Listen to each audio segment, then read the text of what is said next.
E aí, camaradas, tudo bem com vocês? Hoje nós estamos com o nosso inestimável camarada Tomás. Salve, amigos do Crítica Jurídica, tudo bem com vocês? E conforme mencionado anteriormente, a gente vai hoje trazer aí as nossas principais impressões e opiniões sobre as entrevistas que ocorreram com os candidatos a presidente no Jornal Nacional e também o debate que rolou ontem na Bandeirantes, tá certo? A gente espera que vocês gostem e, se possível, aí, quem gostar, deixe um like, comente aí a opinião de vocês, que vocês sabem que é muito importante, a gente sempre leva em consideração os comentários aqui do canal, tá bem? Compartilhem o vídeo, mandem pro camarada. Mandem pros camaradas, pra família, pro cachorro, pro papagaio, pra quem der, né? Perfeito. Bom, pra começar, pessoal, salientando aqui um pouco da minha opinião sobre as entrevistas, né? Acho que é mais interessante a gente começar por elas, porque foi o que aconteceu ao longo da semana passada. De fato. A gente teve primeiro o candidato Jair Bolsonaro a aparecer, né? Foi o primeiro que deu a cara lá. Isso. Foi para disseminar as suas mentiradas, né? Continua mentindo, continua mostrando que ele não mudou nada, não tem nenhum escrúpulo algum, só tá ali realmente para fazer uma campanha mentirosa, Perfeito. contrária. Esse é o principal, né? No que ele se baseia nas fake news que ele continua espalhando e não vai parar, como a gente percebe aí pelas aparições dele. Foi né? contrário até às vacinas, que eu até pensei, poxa, quando vê ele vai tentar fazer um malabarismo ali para mostrar que ele ainda é favorável e tal, né? Mas não, foi favorável a defender, sei lá, tratamento precoce, continuar na mentirada que ele fez durante todo o seu mandato. Né? O que ele chega só, a única, é um malabarismo mesmo, né? Porque ele não defende a vacina, né? Ele defende o tratamento precoce, mas ele defende que o seu governo comprou a vacina, entende? Que na verdade foi uma compra feita por causa de pressão da oposição, né? Porque senão não teria comprado. E que foi atrasada também já, Nossa. Já foi demorada para um caralho. Sim, e-mails, né? Que não foi atendido.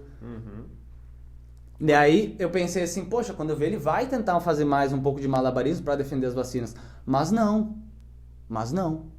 Foi lá e continuou mentindo, continuou fazendo todo o discurso que ele fez ao longo do mandato, né? E aí me surpreendeu um pouco na conduta da Globo, assim, por não tomar nenhum tipo de contraponto a ele, né? E acabar deixar ele passando tanta mentirada assim no debate público, que a gente sabe que isso é muito ruim, contamina muito. Mas a Globo assumiu essa posição com todos os candidatos, né? Ela foi meio não sei, cara, eu acho que talvez deve ter sido uma coisa discutida em bastidores ali da Globo, para não ser tão combativa com os candidatos. Sim. Né? Claro que a que ela mais passou pano, que ela mais ficou ali elogiando e fazendo graça foi a Simone Tebet, né? Na sexta-feira. Porque é de fato a candidata deles, do grupo a Globo. criação da terceira via, né? Mas aí o Bolsonaro foi lá, fez a aparição dele.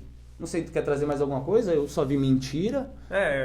São as mentiras que ele sempre conta, né? A gente vai apresentar aqui sobre as urnas, né? Que ele falou de novo, que não tem como confiar, que ele só vai participar das eleições se for de forma democrática e auditável, né?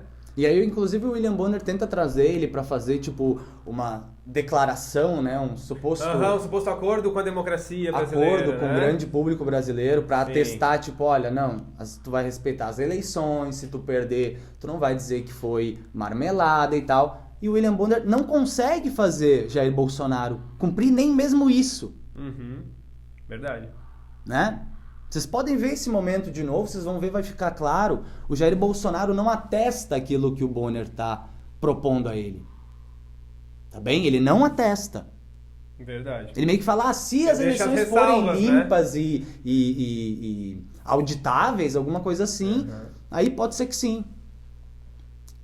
Outro ponto também que ele vem se gabando frequentemente, e a gente tem vídeos onde ele mostra que não sabe do que se trata quando ocorreu a aprovação, referente ao Pix. Né? Teve aquele vídeo do cercadinho, né? No qual eles cobram ele, e aí, presidente, e o Pix, né? Muito obrigado aí, né, pela aprovação. E ele, na verdade, eu não sei do que se trata. Eu ainda não dei uma olhada nisso aí, mas eu vi que tem um negócio do Banco Central. É bem estão fazendo aí. E aí, agora ele aparece em público, se gabando que o seu governo foi responsável por isso, né? Mesma coisa a transposição do Rio São Francisco, né? Que ele pegou quase, sei lá, 90% completo. Da obra andada já, né? Sim. E fica se gabando que o governo petista não foi responsável por nada da obra e que ele fez tudo sozinho. Sendo que ele só terminou a obra. Claro. Míseros % ele foi responsável. E aí fica usando isso como campanha, ninguém impede ele de ficar mentindo esse tempo todo, né? Então ele continua mentindo. Inclusive eu acho até que, cara, ele deve ser um mentiroso compulsivo. Eu nunca vi alguém mentir tanto. É verdade. Sabe? E com coisas que estão tão aparentes para a verdade pro povo, entende? Onde tu encontra facilmente a verdade em vídeos, em textos.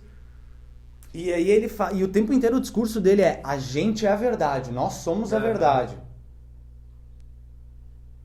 É muito charlatanismo, né, cara? Porque um cara tão mentiroso e aí finge que advoga por uma suposta verdade, né? E aí eu acho assim, o Bolsonaro foi com uma postura mais tranquila, né, pra entrevista. Não foi agressivo com a Renata, que era o que ele já tinha feito lá em 2018, foi extremamente agressivo. Sim. E o que ele geralmente é, né, agressivo com as mulheres, extremamente. Basta ver no debate da Band com a Vera Magalhães, né? Aí ele foi moderado, foi calminho, parecia um cara do centrão. Ele só ficou na defensiva, né? Ficou na defensiva, jogando... Como ele errou demais, né? Ele tinha que se defender. Mas aí eu achei assim que a Globo errou um pouco em querer dar o tom professoral. Claro. Sabe, de William Bonner e a Renata, claro, são seres humanos competentes, né, que fazem o seu trabalho, então, de certa forma ali eles sabem ter uma postura como jornalistas, né? Mas o Bolsonaro meio que se aproveita disso. Porque daí ele finge, olha só, eu sou aqui um cara do povo, um cara despreparado, relativamente despreparado, com coisinhas escritas na mão. E fica gritante pro povo essa diferença, né? Fica! Pra quem tá olhando a estética do debate, de fato. Fica. Tipo, poxa, olha só, dois jornalistas intelectuais, que é isso que o movimento bolsonarista também é muito contra, né? É o posicionamento dos intelectuais, né? É a fração da sociedade que é considerada especialista em assuntos, né? Então, eu acho que nesse ponto foi um pouco ruim para a dinâmica das entrevistas, esse tom professoral que eles tomaram, e aí o Bolsonaro fingindo ser um cara simples e tal, e que tá sendo esmagado, e que a grande mídia tá contra ele e tal. Então acho que isso foi ruim de certa forma, né? Porque pra galera que é bolsonarista, fica aquilo, né? Olha só, sempre assim, né? Jornalistas, intelectuais e diminuindo o presidente, diminuindo o movimento bolsonarista, diminuindo nós, saca? Sim, a distorção da cena toda, né? Do discurso, da realidade, né? Como o governo Bolsonaro vem desde 2018 aí e antes, né? Mas uma coisa boa que eu vi que cresceu entre os bolsonaristas pós a entrevista dele, que muitos eleitores de Bolsonaro não tinham tanto se dado conta, foi o fato dele ter imitado tantas pessoas com falta de ar em meio à pandemia. Verdade. Né? Porque tinha várias pessoas dentro da bolha bolsonarista que, pelo fato de estarem alienadas, completamente alienadas pelo seu próprio trabalho, às vezes, né, pela vida comum, por ter que trabalhar, estudar, pagar boleto e tal, não tiveram a condição de acessar esse tipo de coisa. E não tinham visto todas as vezes que ele ficou repetindo e fazendo graça com pessoas tendo falta de ar. Com toda a situação da pandemia, né? Durante, meu Deus, inúmeras mortes por dia, né? Até hoje. E ele, não sou coveiro. Não sou coveiro. Né? Não faço milagre. Sou Messias, mas não faço milagre. Né? O oxigênio em Manaus. O oxigênio em Manaus. Que faltou, eles sabiam que ia faltar. Né? A defesa do tratamento precoce. Né? E só provando que ele não possui escrúpulos, pessoal. Não possui escrúpulos algum. Tá bem? Aí depois nós tivemos a participação de... Pós-Bolsonaro foi Ciro Gomes. Ciro Gomes. Ciro Gomes. Ciro Gomes que, sinceramente, na entrevista não falou pra muita gente, eu acredito. Ele foi muito técnico na maioria dos assuntos. E não sei, assim, Não me agradou tanto, também não mudou muita coisa com a entrevista dele, não sei o que tu achou. Eu acredito que nessa entrevista o Ciro Gomes tenha sido diferente das outras. Sim. Me surpreendeu positivamente. Por causa da postura dele? Pela postura, né? Principalmente pela postura, pela forma de tratamento com os entrevistadores ali. Mas as propostas é a mesma coisa que eles vêm trazendo nas outras entrevistas, né? O plano de governo dele, as propostas mais voltadas aí para a economia, né? Que é o que ele tem o foco dele. E o que mais me surpreendeu mesmo foi a postura, de fato. Né? Muito diferente da última entrevista com o Gregório. Sim. Né? Onde ele se apresentou um cão raivoso. Que era pra ser um debate, né? O destemperamento do Ciro ele conseguiu controlar na entrevista com o Jornal Nacional, conseguiu responder bem. O Ciro é um cara articulado e preparado, né? A gente sabe disso, é um cara inteligentíssimo. Mas assim, eu acho que não mudou muita coisa para expressão de termos de termos de voto, ou pesquisa, ou para o grande público que estava assistindo o debate. Mas para terminar as coisas das entrevistas, o assunto das entrevistas, eu acho que o que mais deu pano para manga foi de fato o Lula. Sim, de fato. Foi o que mais repercutiu também, né? No Brasil, com certeza. Eu não sei o que mais que, se eu não me engano, repercutiu mais do que a soma dos dois candidatos, né? Do Bolsonaro e do Ciro juntos. Né? Cara, pra mim o Lula me surpreendeu positivamente também, né? Até porque eu não esperava tanto dele, né? Eu sei que eu reconheço ele, a importância dele no nosso país, enfim. Mas como ele é um cara que vende muita confusão em termos de Lava Jato, Petrolão, Mensalão, e aí as pessoas têm como atacar esse tipo de coisa, mesmo que por ideologia ou por distorção do discurso, eu acreditei que ele poderia ter sofrido mais, né? Quando o Bonner começou a entrevista inocentando ele, né? Aquilo ali já foi tipo, olha só, bacana, né? Sim, foi um... Entende?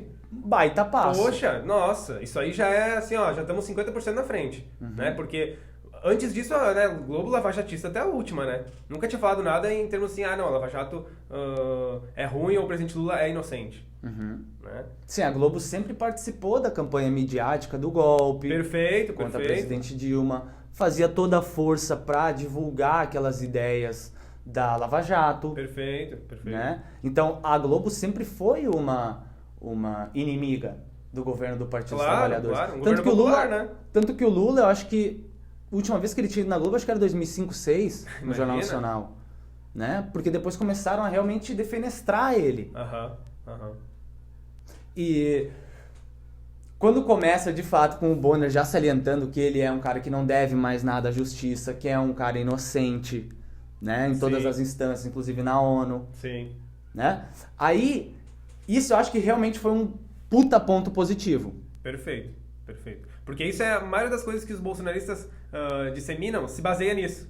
Se baseia, o Lula é corrupto, o Lula é presidiário. E muitas das pessoas que acompanham a Globo, ou seja, que são ali pessoas fiéis à televisão Rede Globo, a gente sabe que a Rede Globo tem um grau de penetração gigantesco no Brasil. É inegável. Então tem muitas pessoas que assistem. E aí vê a Globo fazendo esse papel e assumindo assim, agora você é um homem inocente, tal, querendo ou não dar um sinal, olha, assumimos um erro. Claro, com certeza. Aí a população compra aquela ideia, né? Até porque e aí eu acho que o Lula mandou bem na forma como ele se comportou na entrevista, porque ele demonstrou muita energia, ele demonstrou que estava feliz tendo essa oportunidade de novo de estar assumindo a liderança na política brasileira. Sim, muito diferente do clima da conversa com o Bolsonaro, por exemplo, né?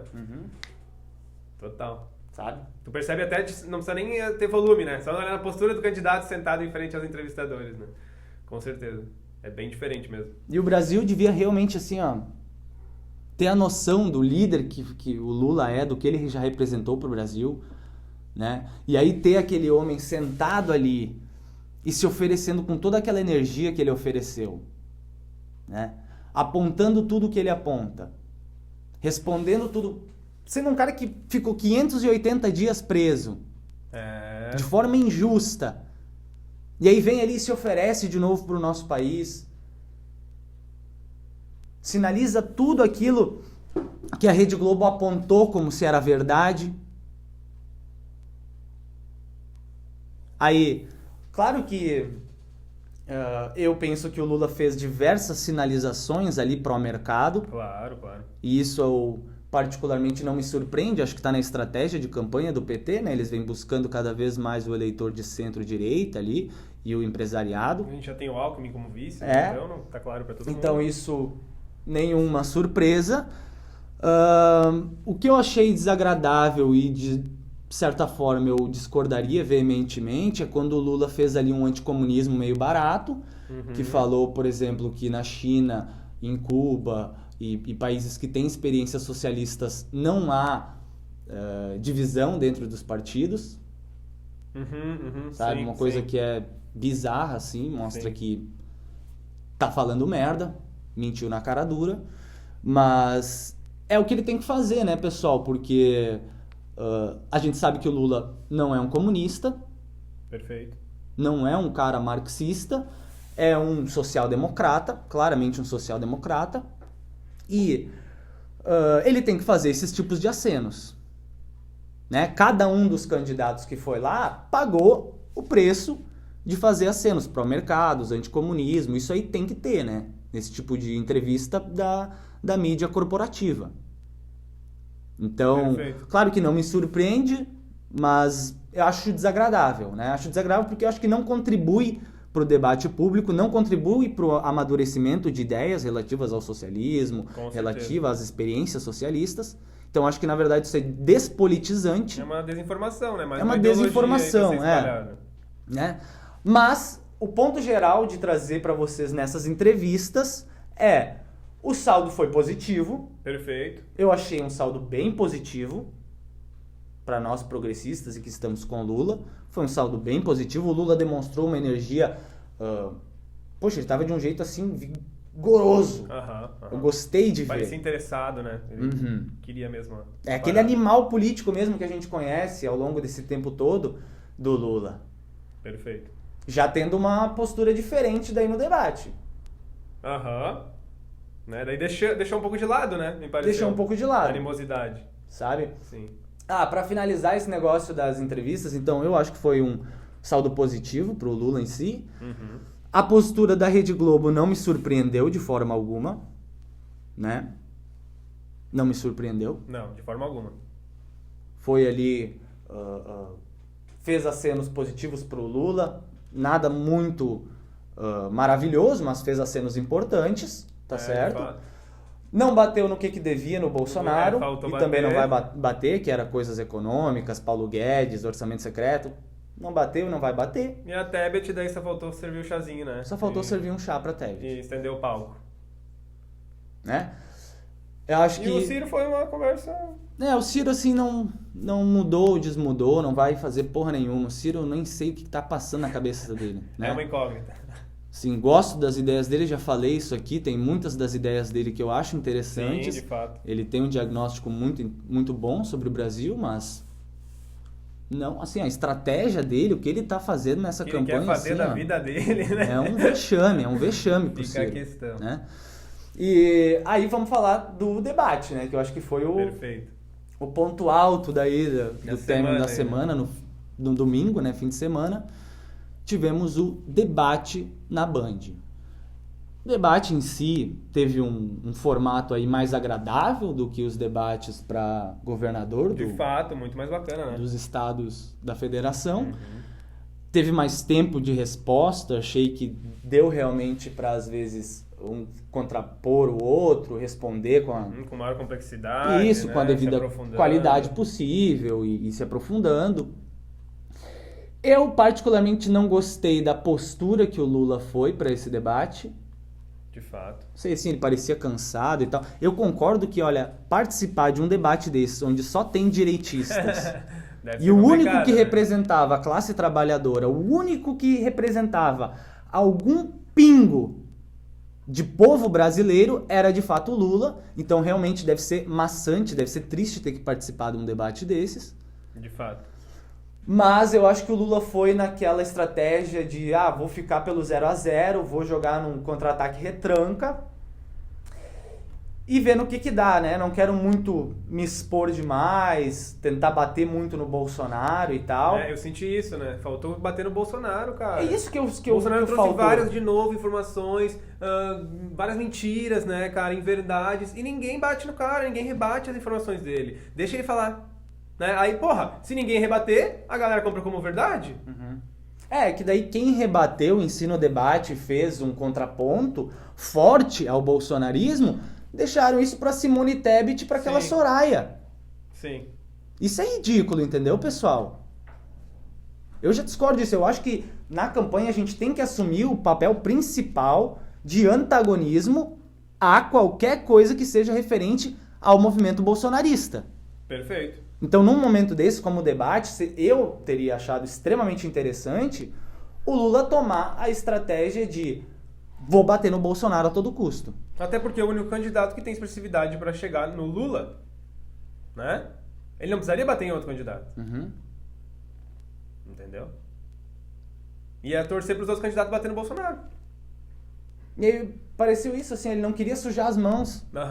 Ele queria manter aquela aparência polida, né? Educada e tranquila. Que ele manteve talvez no Jornal Nacional. É que assim, o Lula é um estadista. Por isso mesmo, claro. É um estadista de da fato. personalidade dele. Ele não é que nem o Bolsonaro. É um democrata, né? Mas, num momento que tu tá tendo que debater com fascista, o que é muito difícil, não se debate com fascista, isso basicamente não existe, o que tu faz?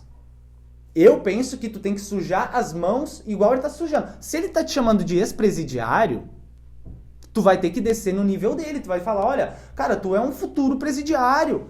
Sabe? A gente teve um exemplo, né, desse tratamento com o Janones, né? Na sala ao lado ali dos jornalistas.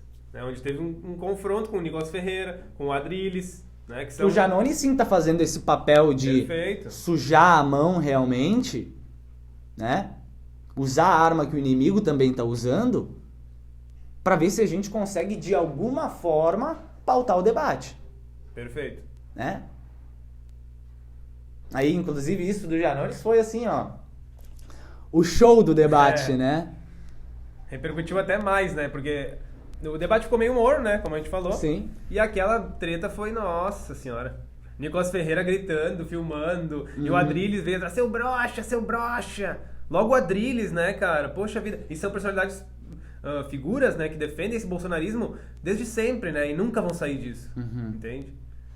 Então ali ainda, né? Então o Janones se mostrou assim, ó, meus parabéns pra ele, tá? Porque falta o pessoal rebater esses bolsonaristas dessa forma, né? A gente fica muito naquela, não vamos se estressar, né? Não vamos brigar, não vamos gerar o conflito. Aí eles ficam falando, a esquerda não fala nada, e fica aquela coisa, aí eles têm espaço pra falar e a gente não. O Janones cumpriu muito bem esse papel de fazer De fato. Essa força gigantesca contra os bolsonaristas, assim, chamar a atenção, tanto que os bolsonaristas em si estão falando demais sobre o Janones.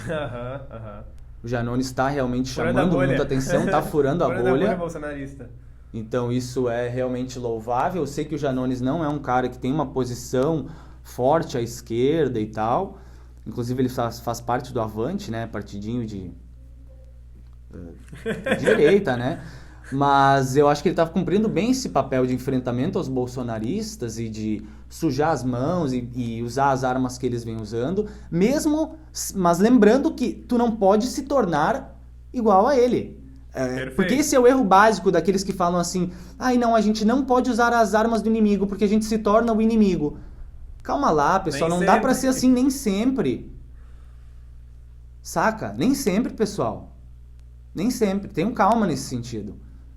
Tá? A gente tem que saber sim usar as armas do inimigo, mas sempre lembrando que a gente não vai e não pode se tornar o inimigo. Tá bem? Então, acho que isso foi muito interessante ver ele lá discutindo com o Ricardo Salles, mandando o Nicolas Ferreira e o Gadriles, né? Aquele ser repugnante, calar a boca, ficar no lugarzinho deles, né? Que eles não são nada, são uns vagabundos, uns moleques. Não são seres sérios, não estão ali para contribuir para o debate, não são pessoas que vão engrandecer a nação brasileira ou que daqui a 100, 200, 300 anos vão ser lembradas, né, pelas futuras gerações brasileiras. Não, ninguém vai lembrar, vão pro lixo da história. Então esse papel do Janones é realmente interessante de acompanhar, e até porque dá muito engajamento nas redes sociais. O Janones, ele tem meio que esse entendimento de como funciona o algoritmo, então tanto que é por isso que ele vem crescendo bastante nessas últimas semanas. E desse debate, o mais problemático que eu achei foi acabar deixando então para Simone Tebet e para aquela Soraya pautarem a luta anti-bolsonarista e fazerem os maiores apontamentos contra o Bolsonaro. Ridículo ter que ver que somente o Lula era o único que representa um pingo sequer de povo ali, porque o resto é tudo direita. Inclusive, cara, é indignante ter que ver aquele Felipe Dávila participando do debate. Perfeito. Era assim, ó, era assustador. Cara, é pura propaganda neoliberal. Pura propaganda neoliberal. Isso. E era uma repetição eterna daquilo. Cara, eu pensei, esse cara quer privatizar minha vida. Ele quer me privatizar. Ele acha que tudo tem que ser privatizado. Gente, eu fiquei extasiado, eu fiquei quase maluco ouvindo aquele cara. Eu também. Que cara bizarro. E aí é isso, né? O cara não tem expressividade na porra das pesquisas eleitorais, assim como Simone Tebet não tem, Soraya não tem. E aí, esses infelizes estão lá participando do debate. Uhum. Aí agora, por que que não chama das alas mais à esquerda? Por que da direita chama todo mundo? E aí da esquerda chama quem? O Lula, que é um moderado. Primeiro da fila. Aí não chama Sofia Manzano, não chama Léo Péricles, não chama a Vera Lúcia do PSTU. Né? Eu sei que o interessante, o principal era chamar, poxa, Sofia Manzano e Léo Péricles. Ia ser brabo de ver eles lá, hein? Imagina. Ia ser brabo. Porque aí ficou assim a discussão, né? Problemas são políticas econômicas, problemas são problemas relacionados à educação, impostos, saúde, saneamento básico. Mas ninguém fala na raiz do problema. Ninguém fala que tudo nasce com o capitalismo. Perfeito. E aí falta lá. Teria que ter, para a maturidade do debate, para a gente ter, com que as pessoas conheçam, inclusive, todas as propostas, a participação de Sofia Manzano, Léo Péricles, pessoas que, apesar de serem consideradas pela mídia burguesa como radicais, pessoas que não têm... enfim, não sei, não representam interesses democráticos, vamos dizer assim, democráticos de acordo com eles, né, pessoal, sempre salientando. Eu acho que seria incrível ver eles lá, né, porque isso engrandeceria o debate. A gente precisa levar cada vez mais para os debates, para esses palcos, que é isso que são, que tem milhares de pessoas assistindo, as propostas socialistas. Perfeito, porque aí, de novo, né, a gente poderia pautar o debate. É isso. É trazer as nossas pautas para a conversa. Não é ficar falando ali de, que nem tu falou, saneamento, saúde, como é que era? Saúde, educação, qualquer tipo de medida tributária, tipo política fiscal. Não, pessoal, a gente vai para outros tipos de tema, né? Que estão mais na raiz do problema e não só nesse tipo de remédio, né? Para os sintomas do nosso capitalismo. E aí, como o debate fica só entre alas direitistas, né, do pensamento político, e o único que a gente tem ali para representar um pingo de povo seria Luiz Inácio Lula da Silva, né, e talvez pegando emprestado um pouquinho das ideias pró-Estado do Ciro, papel esse que ele não fez e ficou fazendo conchavo com Bolsonaro e com Felipe Dávila. De fato. Tá? Inclusive ele tomou um cortadaço do Bolsonaro, o Ciro Gomes, porque Ciro Gomes vai se engraçar com fascista e aí toma isso, ó, cai teu pescoço. Tá bom, Ciro? Vê se aprende, para de ficar fazendo campanha anti-Lula, né? E começa a bater no Bolsonaro, começa a jogar o jogo direito. Respeitar o grande líder que foi Lula, respeitar a história, toda a construção que o Lula teve para essa nossa nação brasileira e não fazer esse papel desgostoso que o senhor Ciro Gomes vem fazendo. Perfeito. Porque aí no debate, as ideias que o Ciro Gomes sempre traz para nós e que ele geralmente advoga, não estavam lá. Não estavam lá. Ele ficou fazendo conchavinho com Felipe Dávila, dando uma babada no Bolsonaro e tomando um cortaço, falando de austeridade fiscal, responsabilidade fiscal. Aí não dá para aproveitar muito. Então o único que teria nesse debate um pingo de voz popular, vamos dizer assim, seria Luiz Inácio Lula da Silva. Perfeito. O único. Perfeito. O debate, na minha visão, serviu mais para a busca de uma terceira via, né? Para o mercado. Né? Tanto que eu acho que é isso. Talvez a que mais vai crescer nas pesquisas Simone Tebet. vai ser a Simone Tebet. Simone Tebet ou essa Soraya aí. Porque foram elas que bateram em si no Bolsonaro. A mídia corporativa, nas entrevistas que fez ali do JN, só engrandeceu e só elogiou, não fez nenhum contraponto a Simone Tebet, né? Foi bem pacifista com a Simone, com os outros nem tanto. Verdade. E aí, nesse debate em si, foram elas que assumiram um principal protagonismo, assim, eu diria. Perfeito. Né? E eu acho que seria isso por hoje. Quantos minutos já deu? Já deu 30 minutos. Não, então já tá ficando longo aí. Pessoal, a gente espera que vocês tenham gostado. A gente não consegue trazer aqui todas as nossas impressões, porque o tempo fica curto e tal, mas qualquer coisa deixem aí nos comentários, a gente responde vocês o que a gente acha desse ou daquele momento. E se possível, deixem o like, continuem com a gente até o fim, que a gente ainda vai vencer essa porra. Isso beijo. Aí, pessoal. E de novo, apoiando a candidatura do nosso camarada, deputado federal, aqui no Rio Grande do Sul, Humberto Matos, vote 50-40. 50-40, vamos lá. Abraço!